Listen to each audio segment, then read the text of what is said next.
Sunday, I'll be sharing on the Jesus joke and the Bible hoax, my wilderness journey to bring humanity home that started on January 6th when I knew something was really, really wrong in this place, and I determined to figure it out. What's my objective? Truth, safe truth.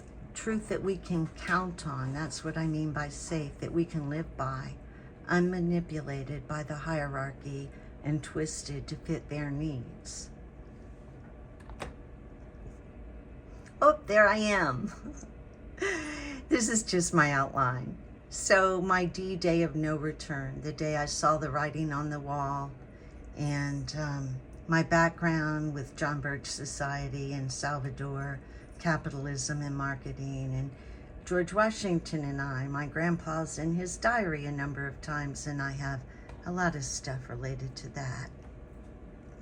How I began to discover these things that you see in front of you, and I'll just go on. My personal background, how I had studied ancestry and my rich heritage because I'm directly related to John Smith, and how I love natures and fossils and all that, and have hiked the trail a lot, and so that's led me to sacred geometry and learning the reality of nature. And then my experience with church for 33 years and miracles. I want to talk about the black hat, the black box, and black rock. In other words, the evil of politics. And explain to you the colonization of the masses. It's always been this way, no matter what country they go in, they colonize, they convert, and then they control. And I've got all that outlined. How they choose your heroes and provide them to you and set up the land before they got here, the characters, the narratives, and the fake historians. The white hat, or the other black hat as I see it, religion. What is it? How, why, when, here, where, and who, and how they use it against us. Masons and masonry, sacred geometry, how I found that, how they've used golden and alchemy, hidden artifacts through the dark ages, the connections, and I've got all my old Masonic books that's full of information that's convicting.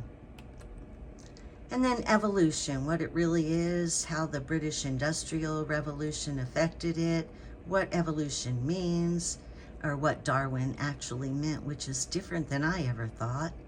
And then theories and why they matter, why it matters whether we believe in Plato or Aristotle, because what a man believes rules him. And then I want to talk about creation and what I found about biology and evolution and apes and hominids and skulls and the bones found, and that we are the same people that we began as and will always be, because we're information that's different than another creature. But I've got all that. And then why did they lie about all the artifacts? The Smithsonian, how I figured out that what we see isn't real. Religion and the tribes, how they converted them. Pocahontas, that horrible story about marketing her to show that they could tame the banshees. My ancestry, bloodlines, and reverence, and how all the experts I listen to talk about the bloodline, and mine is really, really deep, and I'm not going to say rich, but kind of evil in a lot of places, and maybe very, very good also. We are dipole, aren't we? And then ancient history, the real languages. Everybody thinks, oh, if I learn Hebrew, which has nothing to do with it. Languages, eras, cycles of time, different peoples, and who did the printing and who had access to it and who could read and write. And that's about where I am, but I'm sorry, I'm a little shaky this morning. I'm drinking coffee too, but I've got a lot to share, and I think you'll be interested because it's our life